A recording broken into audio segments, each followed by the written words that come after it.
Deputy Presiding Officer, I welcome the opportunity to contribute to today's debate and will argue that the big picture in global terms is that in times of recession and the downturn of the world economy, we must invest in skills, training and the education of our workforce.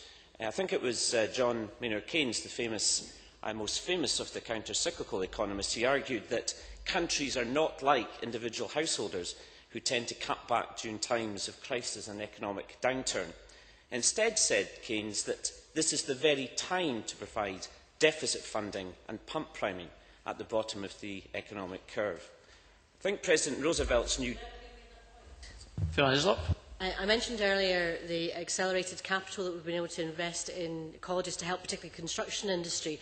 Does he agree with me that it would be very helpful indeed if we can have accelerated capital from next year, from the previous year into 10-11 to help us continue with that accelerated investment? And, for example, investment in colleges, I'm sure, would benefit from that. David Stewart. Thank you, Deputy Presiding Officer. The Cabinet Secretary is trying to tempt me down a route that I think would be rather dangerous for me to comment on. But I think if you wait later on in my contribution, Cabinet Secretary, you find that I do refer to some of the points that you've raised. I think it was President Roosevelt's New Deal and public projects such as the Tennessee Valley Authority which perhaps were the best examples of this philosophy. Deputy Presiding Officer, there is perhaps no greater area to target investment than in education, so it's almost a truism to say that Scottish colleges are a key economic driver in the recession. My own personal view is that we must aim to develop an economy that competes internationally on the basis of the quality of the skills and the strengths of the character of our workforce, and not on the lowest common denominator of sweatshop wages and conditions. I would like to touch on the role of colleges at Scottish level and conclude by focusing on a particular area of interest of mine, namely the role of UHI and its partner colleges within the Highlands and Islands. As has been touched on by Margaret Smith and others, we all know that Scotland has 43 colleges delivering learning in over 4,000 locations, and 90% of the Scottish population lives within 30 minutes of a college location, according to the previous Labour government document about unlocking opportunity. Now, of course, I believe overall, and there are some negative issues, but overall that we have excellent provision in Scotland at FE and HE level. And I particularly welcome the moves over recent years towards greater progression routes, in other words, the lifelong learning agenda, so that people can enter and exit at the times and levels appropriate to individual circumstances, and of course in line with labour market requirements. This, of course, is particularly relevant at a time of recession.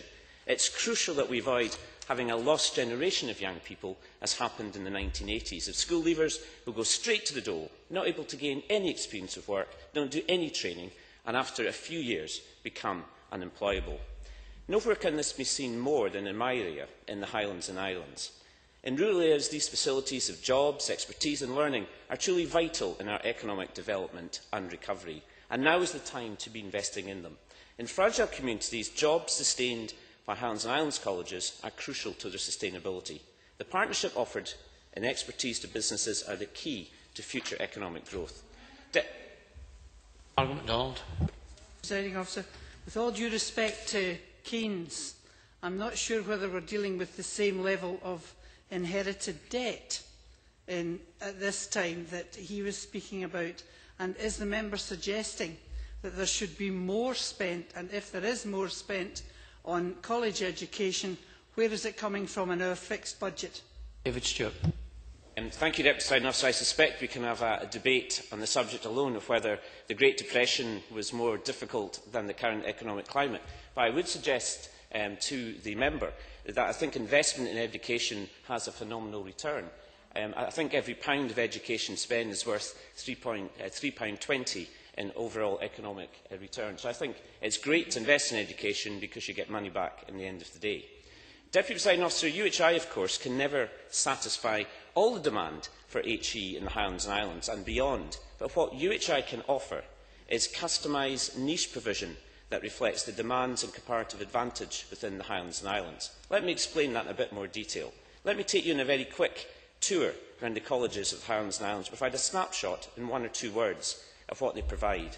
In Murray, for example, we have fantastic facilities in fine art. In Inverness, life sciences, business and forestry. And in Dornoch, establishment I know very well, Professor Jim Hunter, be known to many of you, has done groundbreaking academic work into the Highland clearances, the role of Scots in Canada, America and in Australia, the so-called diaspora. In North Highland College, tremendous experience in renewables and life sciences, and the Environmental Research Institute there is training specialist engineers, hopefully to work at the Pentland Firth, and to provide the jobs when Dounreay is fully decommissioned. In Lewis Castle, which I visited with Ian Gray just a few weeks ago, I was very impressed with the innovative research, particularly within or among the areas of hydrogen. At Gowland Butte has marine research in SAMS, Orkney, Nordic Studies and Shetland fisheries research. Of course, Deputy Presiding Officer, there are other innovations which contribute to economic development, such as business clusters, the collaboration between education and business, for example, the development of the Diabetes Institute at Rigmore Hospital, collaboration of the NHS, UHI and LifeScan. Does the Minister share my view that we need in Inverness a high-profile, visible tertiary element, and the proposed campus at Beechwood meets that requirement as a state-of-the-art integrated facility with high economic added value? Mary Scanlon. Would the member also acknowledge that it is not for Highlands and Islands Enterprise to tell the college what to do? It is not for Highland Council, and neither is it for the UHI, and it is time that all organisations respected the Board of Management decision at Inverness College. Stewart. Thank you, Deputy Presiding Officer. I would never disagree with an ex-member of Inverness College, and a well-respected one at that. I do believe Mary Scanlon has a point. In the end of the day, this is a decision for Inverness Board, and I do appreciate your point. There is, of course, wider issues, and I still feel that the wider economic gain is for Beechwood. Another key element, Deputy Presiding Officer, I'm very keen on, and the Cabinet Secretary knows my views on this, is I do believe that having full university title for UHI will move them towards the next stage in the development of its academic journey. I believe the award would stimulate growth, encourage potential students, particularly to keep young people within the Highlands to study. Members throughout the Chamber will know that the loss of young people from the Highland communities, particularly within the islands, has blighted economic generation for development for generations. And Deputy Presiding Officer, I know this is a matter for the Privy Council, but the Scottish Government has an important role to play here, particularly with QAA, HIE and the Scottish Funding Council. Can the Minister, in her winding up speech, give an indication of the timescale involved? And there are, of course, constraints, and I'm conscious my time is very constrained as well. One couple of quick points before I conclude, Deputy Presiding Officer. UHI is delivering higher education in areas which have previously been underserved in terms of local access. UHI needs to recruit more students to grow to viable size. They currently have 3% of HE students in Scotland, but 8% of the unfunded fees-only students. This is a disproportionate burden. Again, would the Cabinet Secretary refer to this in her winding up? And FE colleges have a premium based on island and rural remote lists.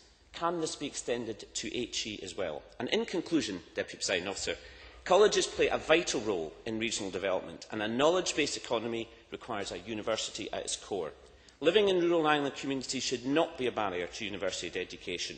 We need to keep young people in the countryside and aim at lifelong learning so adults of all ages can maximise their potential. Education is the greatest agent of economic development and needs a long-term, sustainable decisions to revitalise our rural areas.